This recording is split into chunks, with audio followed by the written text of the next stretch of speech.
Well, it's been 2 weeks since I've arrived in the Netherlands, and I must say it's been quite a journey.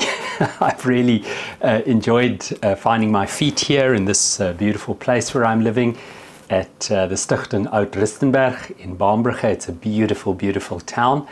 And of course, finding my feet at the VU, the Vrije Universiteit Amsterdam.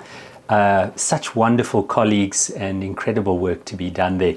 And in the last couple of days, I've participated in 2 online symposia.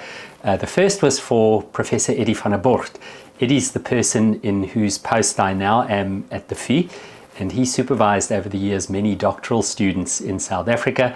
So the colleagues back at Stellenbosch University, colleague Ashwin Tyson, Domain Solomon from the University of the Western Cape, together with a whole host of Eddie's former doctoral students and colleagues, held a symposium in his honor, and I was privileged to be able to join that online. And yeah, it was really wonderful to see familiar faces, hear familiar voices, and to reflect on the work of Eddie van der Borgt, who retired recently. And then yesterday was the 21st anniversary celebration of the Beyers Naudé Centre for Public Theology, of which I was formerly the director at Stellenbosch University. And again, I was able to participate online in that event, and it was absolutely stunning to be there online with colleagues. The keynote address was given by Professor Nico Koopman, a very formidable, internationally well-known, public theologian, and now the Vice Rector for Personnel, Transformation and Social Impact at Stellenbosch University. And and there were various inputs throughout the day. Anton van Niekerk, a very prominent philosopher, Nico Botha, professor at UNISA. These were persons who are sort of contemporaries of Beyers Naudé, who spoke about his life. And then in the second session, Dr. Lionel Lowe, who also was a contemporary of Beyers Naudé from the University of Cape Town, now retired, and the chair of the Western Cape Council of Churches, and myself gave 2 inputs, and then the last 2 came from Ashwin Tyson and from Louis van der Riet, both of whom are doctoral students of Eddie van der Borgt, and both of whom have connections with the Beyers Naudé Centre. Now, in my particular presentation, I spoke about the need for us to ask the question, if Beyers Naudé were alive today and were thinking about what was happening in South Africa in particular, what might he invite us to do? And I think that there are 2 things. The one thing that struck me is that Beyers Naudé always was someone who was deeply committed to the church, and that in that sense, he was a sort of a organic intellectual, a theologian, public theologian certainly, although he never used that term himself, who worked in the church and through the church to bring about what he believed to be God's will and God's reign in society. And I said we need to probably think about the public role of the church and gain some conceptual clarity on this in 3 ways.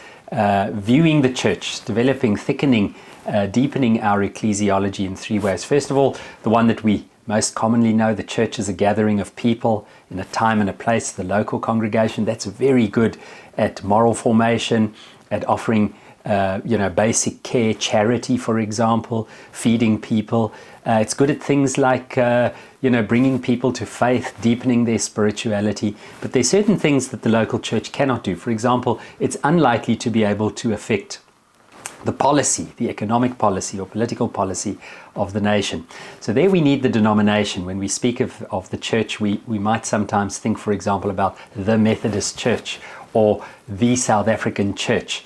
And in that sense, that collective grouping must use its influence, its constituency, to influence policy, to hold both political and economic leaders to account. Beyers Naudé lived through the time of the Kairos document, where they spoke specifically about a kind of state theology, churches and believers who had given themselves over to the will of the state, a kind of church theology, where people completely withdrew from public life and thought only about, the needs of the local congregation and evangelism, things like that. And then a kind of a prophetic theology. And I think we need to recapture that prophetic voice. And I think that we don't only need to address a state theology, co-option by the state, but I also spoke about what my late colleague Clint LeBrains called a stake theology. People who are wanting to dine with the Caesars of our age, whether they be economic or political powers, and how churches have given themselves over and been corrupted, captured because of that. And then, of course, the third form of church is the ordinary members. I made mention of the fact that 63% of parliamentarians in South Africa in the last census indicated that they are Methodists. If you look at the Zondo Commission's corruption report, you'll find the names of a number of prominent Christians mentioned in that report involved in corruption and illegal activities. And of course, it is the ordinary citizens of the land who are teachers, homemakers, doctors, lawyers, civil servants, who can work to bring about the kind of transformation that we long to see in South Africa. So that was the first thing that I spoke about. We need to reconsider, reconceptualize what we mean by the public role of the church. And each of these different forms, the local church congregation, the ecumenical body, and the members, salt and light, can each play a different role in public life. The second thing that I said is we also need to gain some conceptual clarity on what we mean by public theology. And in my previous work, I've tended to deal with this in two ways. First of all, public theology can be seen simply where the word public is an adjective to the naming word theology, and that's the sense in which all theology has a public component to it. All theology is ultimately public in some senses. What you believe in your home impacts how you drive, what you spend your money on, your values in society. And in that sense, all theology has a public component, and public life impacts all of our beliefs.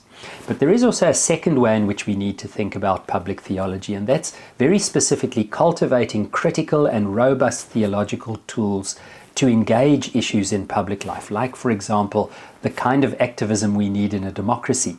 I reminded the hearers that we needed a particular kind of activism to bring about democracy in South Africa, to undo apartheid. And now in the democracy, we need a particular kind of activism to work for a new nation, to work for justice, to work for governing authorities who do so with care and with justice, with equity and responsibility.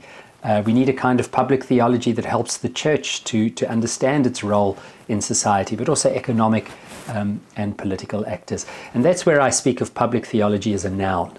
So, it names a particular kind of discipline. People like myself and others who work in this field, who are thinking very deeply about the sort of intersectional, translational nature between things like political science or economic theory or social theories and what we believe in theology. So 2 wonderful days. This weekend I head to Switzerland, to Fribourg, to participate in a public theology conference there, Public Theology in Europe. And of course this context has a very different conception of the role of the religious and the church, different conceptions in the different nations that make up this region, and I'm looking forward to being there. So I'd love to hear from you. Thanks for your support and encouragement on this journey. I'm finding my feet. My e-bike arrived yesterday from Cape Town, and that's going to make things a lot easier getting around, getting to work. The weather hasn't been that great, but I am told November is the wettest month in the Netherlands. And I hope it'll get a bit drier, even if it does get colder. Just makes cycling a lot easier. But finding my feet, missing my family and my colleagues and familiar South African places and routines a great deal. But there is good work here and good people. And I'm very grateful to be here.